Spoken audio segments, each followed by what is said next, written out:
and welcome back to Goswick Lane. We appreciate you being here. Thanks so much for joining us. I've got a special guest here that I've actually known. His name is Jess White.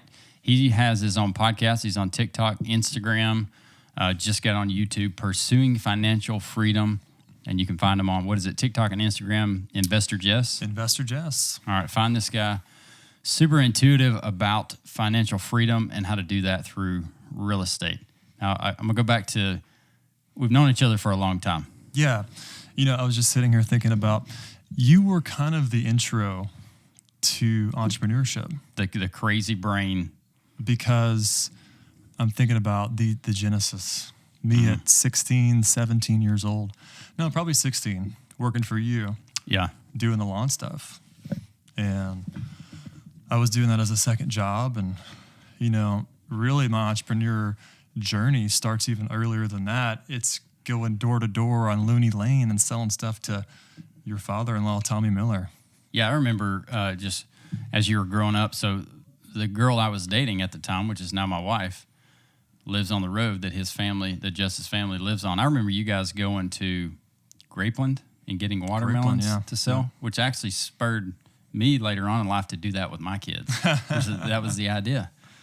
You sold stuff at school growing up. Yeah. Like this is a common thing for an entrepreneur, is like just trying to find my way into this world because we're just different. Yeah. You're different. Definitely. Your mind works different. It is. You want to say anything about your show and kind of the synopsis of what you talk about, what you do on your show? Yeah, I mean, about 6 months ago, I started a podcast, and I've been creating content through Instagram and TikTok. It started off pretty innocent, and it's grown a good bit in the past couple of years, and I've seen a lot of fruits of that labor of, especially in my business and finding deals and really just growing my network. And so really I started the podcast because I wanted to find financial independence without a job. I didn't want to work a 9-to-5 for the rest of my life till I was 65. That sounds incredibly unsatisfying to me. And I was able to do that by the age of 28 years old, about 14 months ago. I finally hit my financial freedom number, and it's been an amazing journey. And one of my goals now is to teach other people how to achieve that. And they don't have to settle for a job they hate and work for the rest of their life. I was just watching a lady on YouTube yesterday, Cody Sanchez, maybe? I don't know. Anyways, she was talking about the golden handcuffs. Yeah.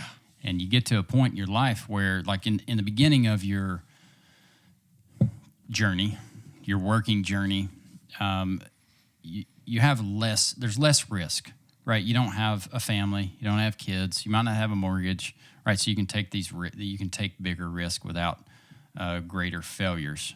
There's not so many things relying on you. But as you continue in that journey and you start making more money in the W-2 hustle, then it starts to be these golden handcuffs on you of like you don't feel like you can replace that. Even if you feel called to be an entrepreneur, you don't feel like you can replace that because you're giving up maybe $100,000 job to go into something where you have zero income or a small amount of income. I've got a better way to even look at it. Yeah. I think about someone who, let's say they work in a government job and they're year 12, and once they hit year 20, they qualify for that pension. Yeah, right? It's like military. Military is a great example. And maybe that pension's $2,000 a month or whatever it is, and they're so vested. 12 years. They're like, well, why wouldn't I put 8 more years in? But as you grow as an entrepreneur, you start to see that as a really limiting belief. And you think, how long would it really take me to create $2,000 a month of passive income for the rest of my life? If you're hustling, not long. And I would even venture to say it would only take a couple of real estate deals, because in 8 years, that cash flow, it's not going to be $200-$300 a month. It might be already $2,000 a month. That's right. And there's so much more benefits to the real estate other than just the cash flow. Absolutely. Hey, you and I have something in common. We just had lunch. For you viewers out there, Jess and I just had lunch and kind of caught up. We live in the same town now. He used to live in California. He's back around East Texas now, so we get to see each other here and there. But we just caught up and realized we have one thing in common, and that one thing is we've both been fired Walk me through the process of what that did to you mentally, like your psyche, how you dealt with it. What did it change in you? Yeah. So August 2016, I was working at a job. I'm not going to name names. You can roll them under the bus. Don't do that. Because my perspective has changed on it. Okay. And I was, it was kind of a trainee position. I was about to graduate into the full-time role where you're mentored for 6 or 7 months. And I got to the day where everybody that got on board with me they were getting onto their full-time roles. They're all excited. And they brought me into the office. I'm thinking I'm going to be like tested, right? Yeah. Tested out to where now I can have control over this thing I was supposed to run. And they said, Jess, we're going to have to let you go. It's not a good fit. And we don't think you're capable of it. As a man. Ouch. Actually, I don't even care. As a human being, that hurts. You could say more as a man, maybe, because like one of our natural sin tendencies, Christian beliefs, is pride as a man, right? Yeah. Pride and working with your hands or being good at what you're doing. Yeah. It feels good to feel pride in those things. Absolutely. And then all of a sudden, man. Yeah, very humbling. And, I think the hardest part at the time was there was a guy I got onboarded with, and still to this day, right? This is the one thing I won't let go. He was like 5 times lazier than me. Okay. But he was good at smooth talking the boss. Okay. They had a lot of common ground. Like they would go hang out after work. The boss didn't like me. I never got invited to go play golf or do any of that stuff. And you're not really a fluffer, though. I'm not really a fluffer. And that guy still has that job to this day. That's why I can't name any names. Anyway, so I got fired, and I didn't tell anybody in the office. So they're like, oh, man, how'd it go? How'd the test go? I'm like, good. Grabbed my backpack and did the old Irish exit and just walked out of there like nothing happened. Never said anything to anybody. You just say bye.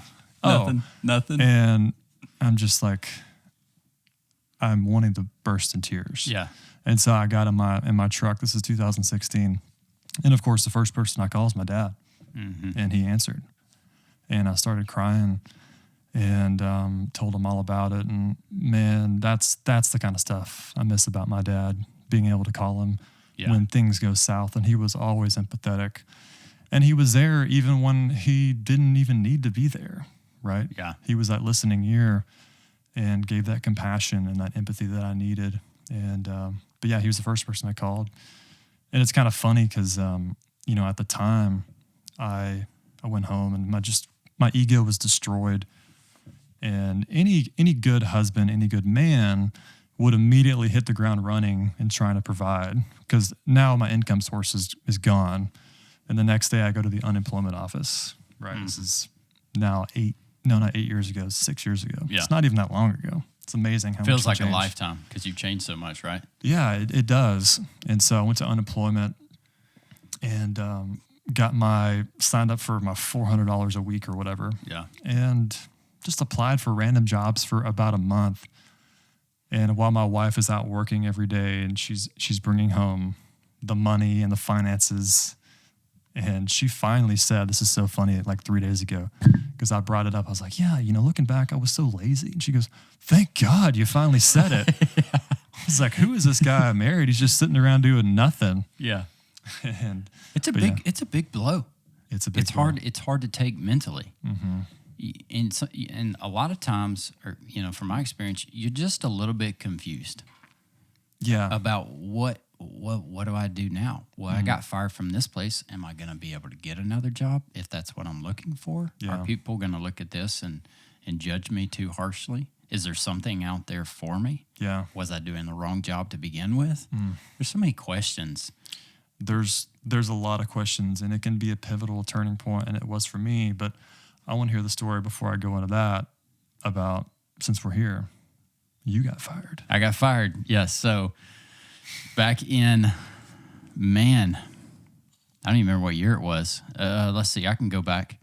My youngest son is, he's 8 years old. So it's about 8 years ago. So not too long before yours. Long story short, I had been in my job. I was tasked with raising money at the company. It was a nonprofit. I was tasked with raising money at the job I was at, and these goals that were set for me might not have been attainable, but I didn't try as hard as I could as well. I mean, when you look back and you reflect, I think the same as you is you realize, okay, I can't control what their perspective was, what they did. What I can control was mine, and what did I learn from it? So I get called into the office January 5th of whatever year that was. My wife is 6 months pregnant and works at the same place. Perfect timing. Yeah. The insurance was under my name. She didn't have insurance because she was part-time. And Shane, you didn't meet your goals. We had talked about this. We're going to have to let you go. And I will say that they gracefully did it. I did get some kind of severance package, because they did care about us and our family. It was one of those deals where, like, it's like up in the air. It's like, this probably as weird for them as it was for me. And so I got home that day, and the way I broke it to my wife was, guess what happened today? She said, what? I got fired. She's like, what? I'm pregnant. Like, we're about to have this kid, and now we don't have insurance. It's like, nope. I think we might have went on Cobra. I can't remember. Which is expensive. Yes. I want to say something important, is that there's a lot of lessons that I learned from that. We don't really have time to get into those, but one of the main lessons that I learned was to listen to the Lord when he is clearly saying something to you. 2 or 3 months before that, I got a word from the Lord. I was planning on leaving anyways. And we had had a lawn care business for a long time, and we had started building it back up in preparation for my exit day, which was going to be around March of that year. And the Lord kept telling me, in November, go. It was October, November, go. Put your 2 weeks notice in, go. It's time, your time there's done. And I was like, God, I don't know if you really understand about the lawn care industry. There's not too much work in the winter. I think we ought to play it safe here. And I'll quit in March. Okay? No, go. I disobeyed. And so going into January, I got fired. And I think that was God saying, if you're not going to listen to me, I'm going to show you and nudge you along that I'm going to take care of you. We never missed a meal. We never missed a payment. The Lord definitely took care of it. That was the biggest lesson that I learned from it. Moving forward for you, also in looking back and being unbiased about the situation, what was one of the biggest lessons that you learned? I would say, looking back with an objective point of view, that it was deserved. Yeah. And that's no attack at me. I think when you can look at that and say, how can I change from that, instead of forever living in that victim mentality of, well, I didn't deserve that, and I should have got this, and I should have got that. Well, clearly it didn't work out. Yeah. And really just changing my perspective to take ownership for my own actions. And I mean, the biggest thing I learned from it is that I no longer want to lean on another man for my livelihood. Yeah. That's the biggest thing. Yeah. But I think that's good. So going from that point to now, not long after that, you started investing in real estate, right? Yeah. A couple years, was it? Or was it sooner than that? So that was 2016. I had just started kind of educating myself and getting really in the rabbit hole with all the finance stuff. And end of 2017 is when I did my first deal. Okay. Built our first house. So not long after that. And what was it, that moment that kind of spurred you to go in that direction? How did that transpire? the moment of getting fired, was that one of the big moments that happened, or was it just a culmination of little things building up to investing in yourself? Oh, it was definitely a culmination of many, many things. I had previously worked a job before that I was, well, number one, the job before that, I was traveling really all around the world, working nonstop, 80 plus hour weeks, had no freedom at all. I was always at the mercy of my boss. I could never make any plans, and I hated that lifestyle. It was fun for 6 months. And then I got to another job, and I was working on this drilling crew. Okay. Rough like crowd. On a rig? It was a drilling rig for corrosion products. Okay. So we were working in plants, and I was supposed to be like the corrosion guy, but it ended up being on the rig, and it was tough. It was 85-hour weeks in December. It was muddy. It was cold. Nasty. I was miserable. I was going through other things at the time, and it just like stacked. And I just hit a breaking point. I was like, I cannot live this life anymore. And I remember telling someone I worked with, I was like, this is not going to be my life forever. Like, yeah, good luck with that. Everybody, a lot of people that feel stuck are gonna want you to feel the same way. Yeah, and I think that I look at the guys I worked with, right? And it's a rough crowd, right? They're smoking 3 packs of cigarettes a day, going home and getting wasted. And the thing with any kind of difficult situation, whether that's a job that's tough, weight loss, any kind of trauma you've had, is you have 2 choices. The first choice is you can numb the pain. Mm-hmm. There's a lot of things out there you can use to numb the pain. Yeah. And they work. Yeah. And they work well for a little bit. For a while. Or the alternative is that you can use that pain to propel you to something better, to make a long-lasting change and create a better life for yourself. That's good. So why are your channels, YouTube channels, Financial Freedom, right? Is that what's called, Financial Freedom? With Pursuing Financial Freedom. Pursuing Financial Freedom. Why is that so important to you? Well, number one, I believe I want people to live a life of options. I want them to know that there's more possible. And I also believe something that I am blessed with, one of the gifts that I have, is teaching people about how to achieve that. And once you achieve financial freedom in your life, you can then go on to focus on things that are much more important than money, because there's a lot more things out there that are important than money. And you can get that out of the way quickly, because I look at people and it makes me so sad. They struggle till their old age with finances, and you don't have to. No. I mean, how many times have you seen somebody retire and then go back to work 2 years later? Yeah. And it ain't, most of the time, it ain't because they want to. Yeah. Now, I don't even, speaking on retirement, and I don't really believe in retirement. Oh, same. I think we need to stay active. And Absolutely. We need to pursue. I think we need to find our why.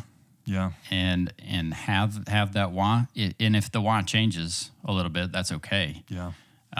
But pursue that why, and not pursue a dollar amount or an amount of houses to get to invest in. It's great to have goals. Sure. But the goals are after the why.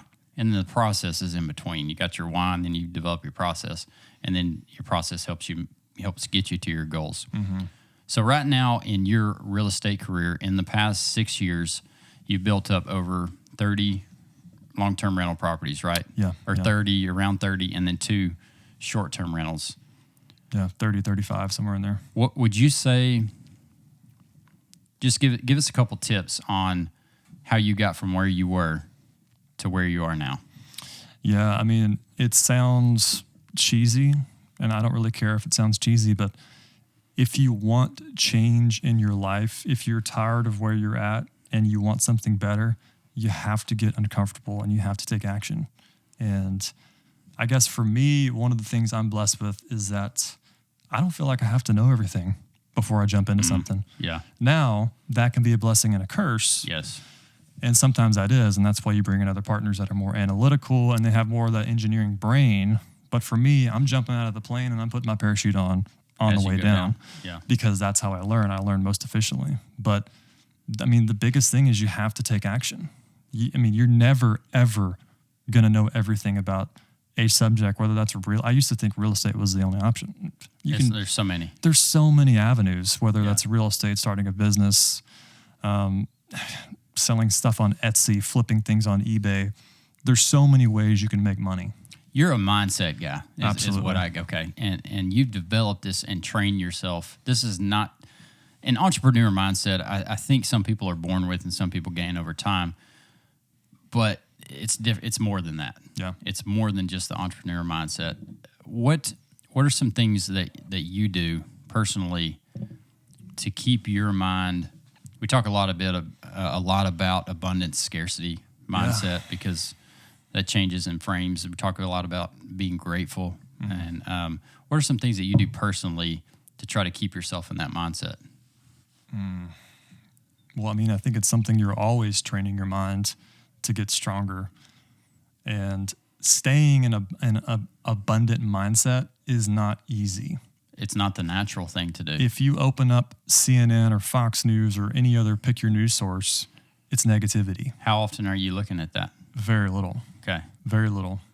Because that would dictate my emotions for the day or for the week. Well, the economy is going to crash. Or political. You're seeing all or this. Political. Political Trump did stuff. this. Biden did this. Yeah. Who cares?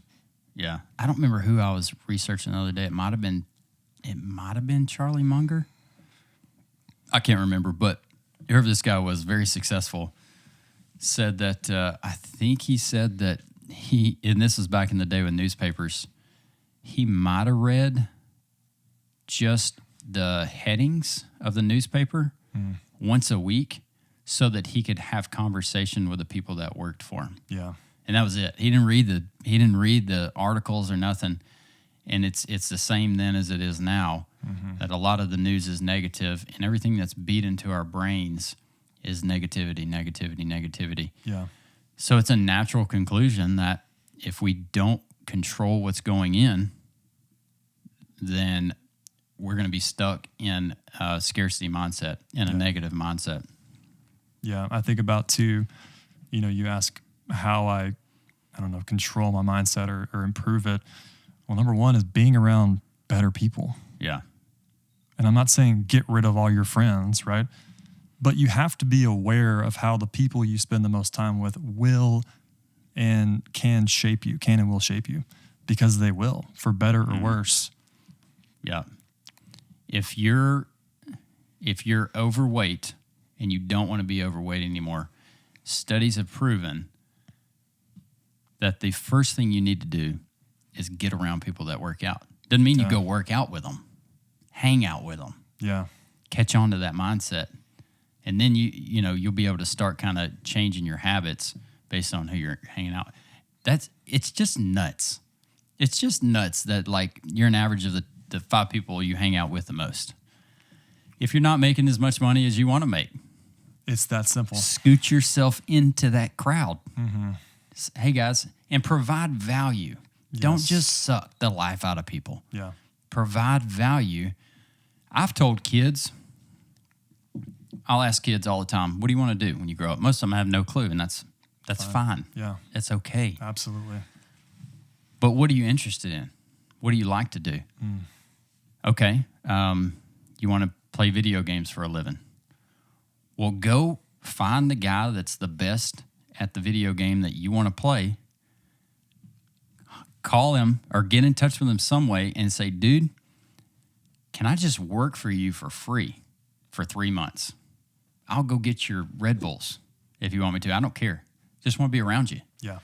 There's so many opportunities like that if you hustle enough and start to make the right connections and offer the most value that you can offer, it's going to rub off on you. Let me ask you this. Imagine a teenager, he's 17 years old, comes up to you and says, Shane, I want to take you to coffee and pick your brain about how you flip a house. Does that sound great?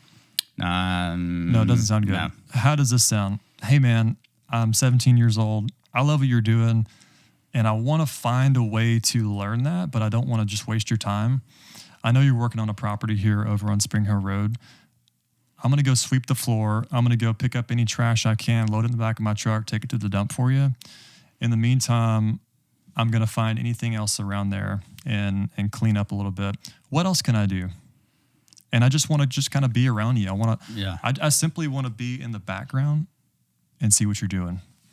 Heck yes. Would you say no to that? I would not say no. Take note of that. If you are... Who would say no to that? I think there are some people, but... Maybe, and that's fine. But that's the thing is, like, you have to be okay with rejection.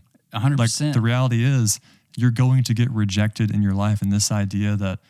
I mean, here's the other one. I hear people say they get into real estate. Well, I called this bank, and they said no. Okay, what'd the 20th bank say? What'd the next bank say? What'd the next bank say? Like, you have to deal with rejection. One of the guys we had on our podcast a couple episodes ago is over 100 doors right now. He started when he's 19. He's 28 now. Wow. His first deal, 19 years old. No cosigner, just him. I think it was 5 banks that he went to before he found one. Now, he carried that relationship for 9 years and is continuing to work with that bank. And that bank has reaped the benefits of it. But somebody had to believe in him. But just run the odds, man. Run the gamut. Keep going. Offer value. I love that example that you just gave about, can I sweep the floors? Because, and you and I talked about this earlier, value is reciprocated. If you're around any kind of decent human being, if you offer value, they will reciprocate it. Yeah, and it's not a tit for tat kind of thing. Like, hey, if you scratch my back, I'll scratch yours. Right. It's a natural human instinct. Mm-hmm. If you provide some kind of value for someone and you just serve people. Number one, serving people feels good. Well, it's intrinsically, it's in us because that's how God made us. Absolutely. Because we're made to serve him and we're made to serve other people around us. So if we're not filling, there's a void there. Yeah. And unless you serve, that void does not fill. Yeah. And I think it's also very key. We talk about value and getting what you want, but you have to bring value. You have to serve people without any expectation of anything in return. Mm-hmm. And that is not always easy. And that goes for us too, right? That goes, you're 30 years old. You're almost 30. I'm almost 40. We should be finding those guys that we look up to and offering to give them value. That's a good point. It doesn't stop at 17. No. Wow, that's humbling. One of the guys that I looked up to the most in my early business career was a guy that I worked for. We actually bought his house and we live in his house now. I'm pointing that way because my house is that way. But if he, there's times I've run into him in town and I just remember how much value that he offered me. And I tried to reciprocate that working for him, obviously. Yeah. It was like, honestly, looking back on it, it was one of the only guys that and this sounds a little shameful, but one of the only guys that I wanted to give my best effort for. Isn't that interesting? Yeah. And I think it had a lot to do with how he treated me, because he gave me so much responsibility when I didn't deserve it to be able to help him run his company, and gave me an opportunity to continue to grow like no holds barred. He gave me jobs at the time when I was 22, 23 years old that 60-year-olds with 40 years of experience were doing in the oil field. Remember, you sounded old whenever you got that job. I remember that. Or I thought you were old at that time. Yeah. Yeah. You want to get on the nitty-gritty and talk about partnerships? Oh, yeah, let's do it. Let's do it. Okay. I'll start off with my experience in partnerships, and and I never want to alienate anyone. I never want to make anybody feel bad about in a partnership that has possibly not worked out. I want to do some internal reflection, and so that's what I'm going to do. I've had a few business partnerships that didn't work out. You and I were talking about this earlier. And anytime, it's like getting fired. You totally reevaluate everything that you were doing, and you ask a bunch of questions. And I personally went through a time of probably depression, and so through all that, I mean, like you said earlier, you can go one or two ways, right? I'll encourage you, don't just sit there in the mud and get stuck. You easily can. You can easily be super bitter. It's very easy to be bitter and let that eat you up. And that can feel good for a little bit. It does feel good for a little bit. You want to, in your brain, you want to hurt them. You want them to be hurt. You want them, whoever you failed with, you want them to fail as well. Mm-hmm. It's not a good place to be. But it does feel good for a little bit. But it's not a good place to be.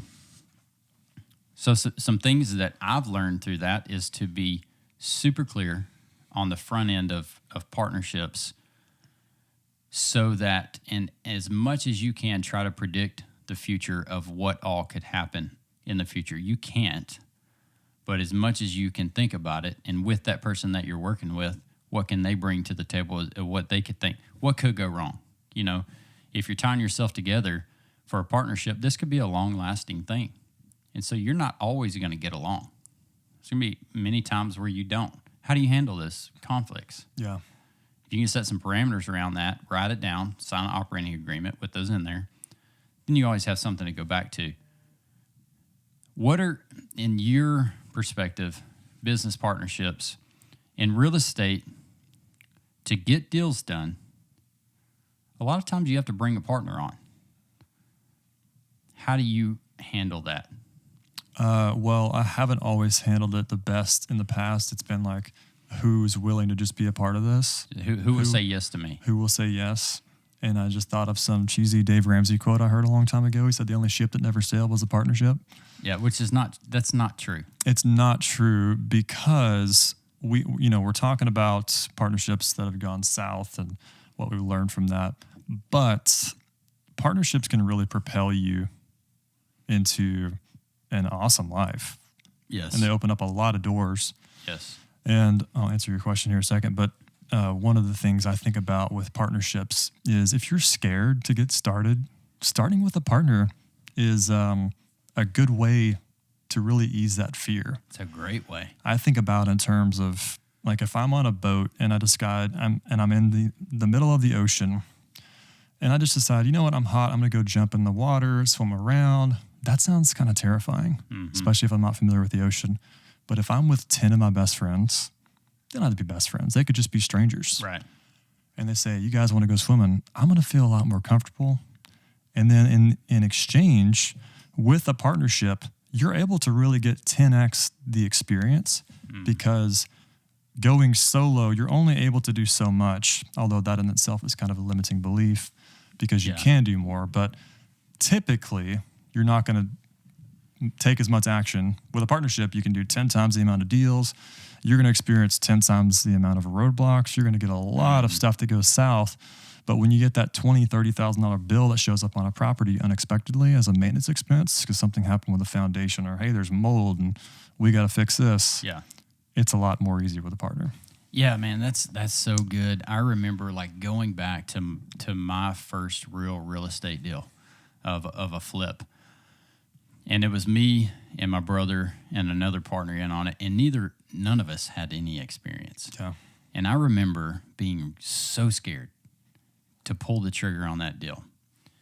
And looking back now, analyzing those numbers, if I was the guy on the outside or asked to be brought in, if we would have consulted an expert, somebody who had done this, and given them a piece of the deal to do it,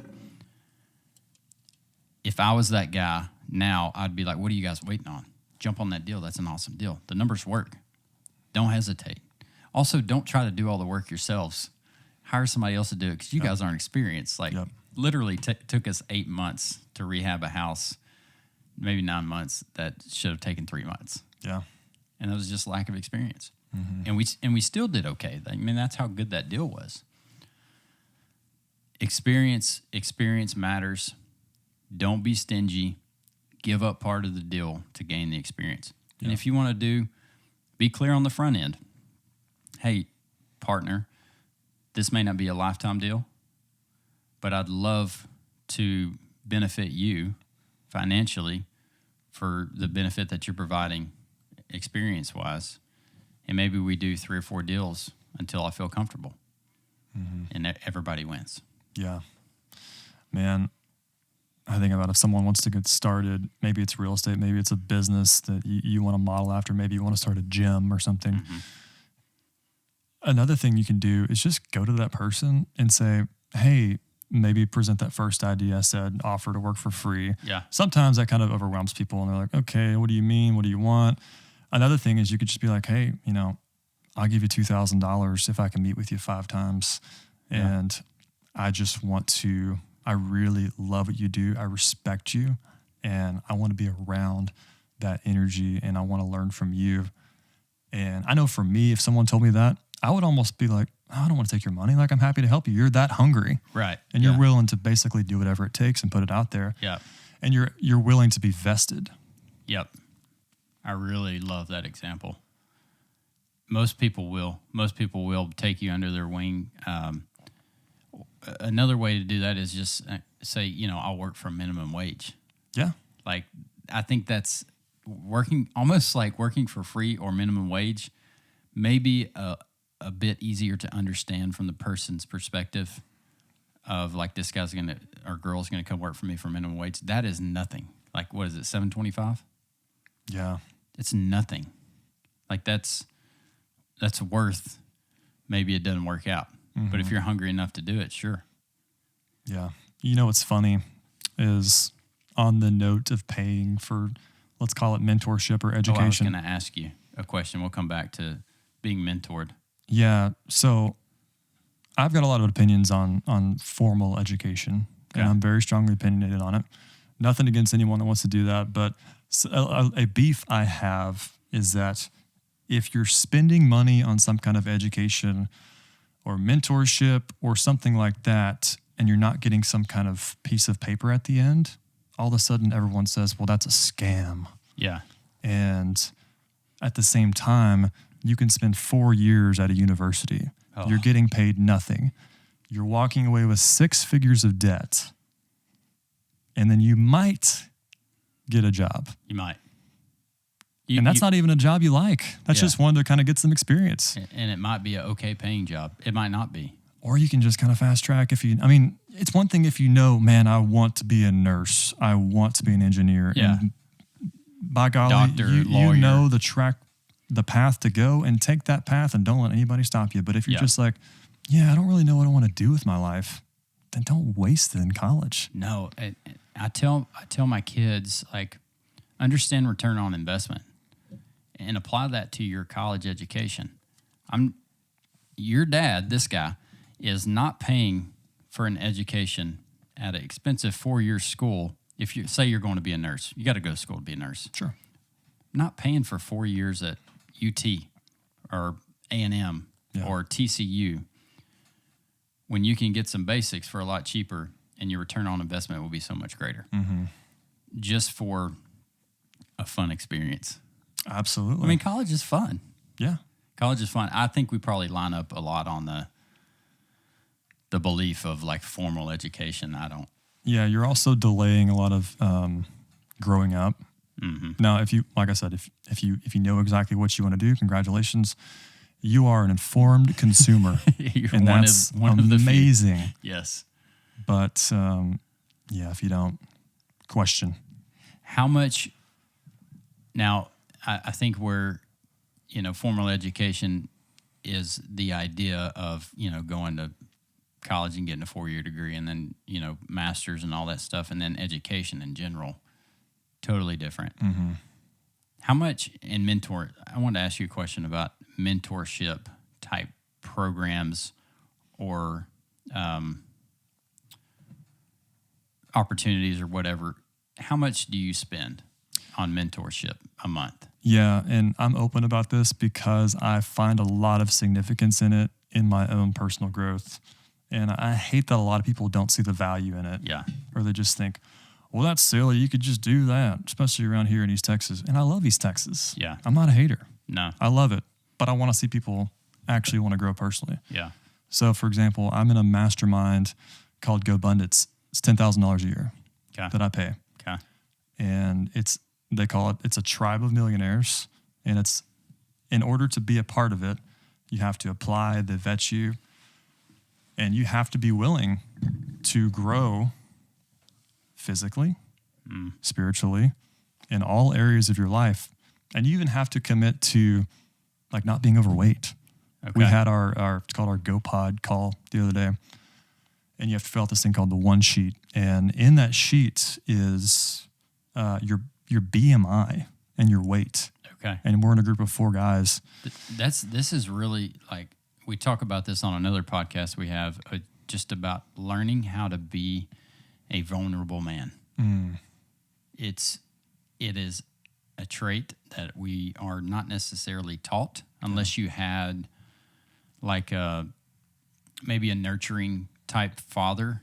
And vulnerable, nurturing, those don't sound like manly words. It's a fine line. Yes. But there's also a fine line in being a good dad. And I think, one of the things that we have to try to do as fathers is help our sons realize that it's okay. It's more than okay to be totally vulnerable with another man that you fully trust. And I think they learn that by modeling and not what you say to them in a lesson format. Yeah. I think about most of the lessons that I learned from my dad were not from what he taught me in a sit down. But what he did. It's when his actions aligned with his words. That's good. It's more caught than taught. Absolutely. There's something else. Oh, so you said you spend about $10,000 a year. I spend $10,000 a year just on the mastermind I'm in. Just on that. I'm going to a conference this weekend. I try to go to 4 a year. Okay. The conference was $1,000 to get in, plus travel, plus hotel. The hotel's another $1,000, so it's probably going to cost me $3,000 or $4,000. You're at least spending probably $20,000 a year. Yeah. But I mean, a lot of people will say, "Well, I can't afford that," and that's fine. You don't have to start there. The local library is free with a lot of resources. That's right. Yeah. Well, I don't have the money to go buy a book. YouTube's free. YouTube University. You've got Longview Public Library. You've got so many things. There's so many avenues if you really want to grow. There's no excuses in our age today. I think we get caught up in like the endless self-fulfillment of, I got a few minutes, I'm gonna watch my show on Netflix. And there's nothing wrong with that. No. Right? But if that's all we do, if we're not educating ourselves and always growing, then we're dying. Yeah. Absolutely. I'm going to let you close out one more. If you got one more thought that's super important that everybody needs to know, now's the time to rack your brain. Something that'll change everybody's life that's listening. All 12 people that watch this show, you're going to change their life by what comes out next. Yeah. Formal education will make you a living. Self-education will make you a fortune. I like it. That's a great thing to end on. Hey, thanks for joining us today. We appreciate you being here. Remember, love God, love others, and let your work reflect that. We'll catch you on the next one.